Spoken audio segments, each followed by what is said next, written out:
Eu me dei a difícil missão de explicar o GPT de forma simples sem perder a parte técnica. Eu estou fazendo isso principalmente porque eu vejo muita gente falando bobagem sobre como o funcionamento do GPT, achando que ele é um oráculo capaz de responder todas as coisas, quanto que a gente precisa entender o funcionamento dele para entender para que ele serve. E é isso que eu vou tentar explicar nesse vídeo. O primeiro passo é entender a sigla GPT. G é de generativo, é a capacidade de gerar texto. P é de pre-trained, é uma base pré-treinada em cima de uma quantidade muito grande de dados.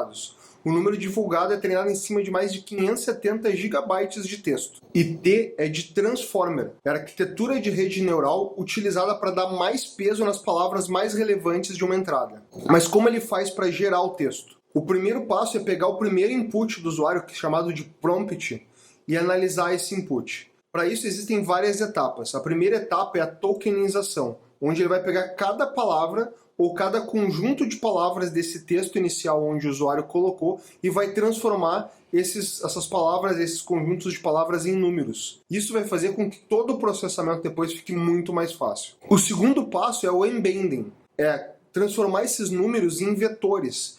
E com isso eu consigo calcular a distância e a aproximação entre vetores para conseguir dar contexto, dar sentido àquela frase a qual o usuário colocou. O terceiro passo é a codificação. É aqui que entra a arquitetura Transformers. Aqui ela vai analisar as palavras que têm mais peso dentro dessa entrada desse usuário, para com isso gerar respostas mais precisas de acordo com o contexto, com a pergunta que ele fez. O quarto passo é a geração de texto. É escolhido um token inicial e a partir desse token inicial é analisado a melhor probabilidade do próximo token, de uma maneira autorregressiva, ou seja, para cada token que a linguagem escreve, ela avalia todos os anteriores para ver a probabilidade do próximo. O último passo é o pós-processamento.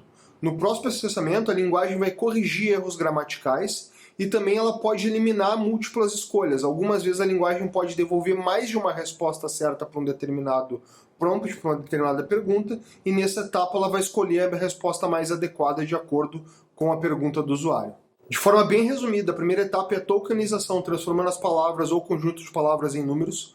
O segundo passo é o embedding, transformando esses números em vetores para que eu possa calcular a distância entre vetores, a aproximação entre vetores para entender o contexto, o sentido daquela frase. A quarta etapa é aplicar a arquitetura Transformer para dar mais peso para as palavras mais relevantes de uma frase. A quarta etapa é a geração do texto, se escolhe um token inicial e se usa uma abordagem autorregressiva, avaliando todos os tokens já gerados, para ver a melhor probabilidade de gerar o próximo. E a quinta etapa é o pré-processamento, onde eu vou corrigir erros gramaticais e escolher entre as melhores respostas. Com isso, o GPT-3 consegue te gerar a melhor resposta. Mas a gente precisa também entender como é que ele foi treinado. O processo é bastante semelhante à geração de texto.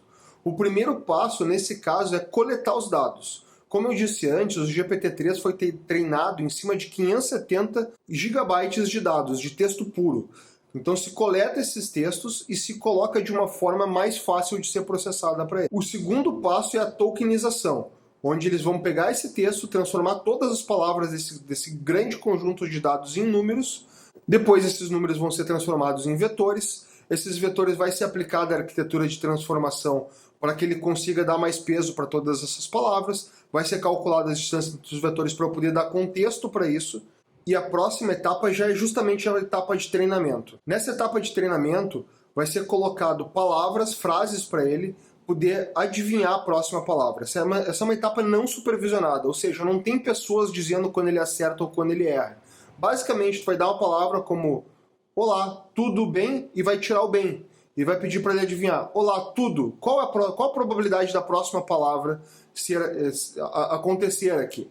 A cada erro, o algoritmo retorna ao início da rede neural, reajusta os parâmetros para tentar acertar de novo. E ele faz isso milhares de vezes, até que ele consiga ter probabilidades muito grandes de acertos em todas as palavras. E com esse treinamento ele ajusta a relação entre as palavras, o peso entre elas e os padrões para as gerações das próximas palavras correspondentes. Existem ainda outras etapas, como ajustes de hiperparâmetros ou tunnings, que a gente não vai entrar agora para simplificar as coisas. Então, em resumo, O GPT-3 é uma rede neural que utiliza a arquitetura Transformer para entender a relação e os pesos entre as palavras, para calcular a probabilidade entre palavras em uma sequência de textos e gerar texto de maneira precisa. E com isso a gente entende que o GPT-3 é um modelo matemático capaz de gerar textos de modelo probabilístico baseado em algoritmos matemáticos bastante inteligentes para analisar a relação entre os textos e o contexto para poder escrever eles.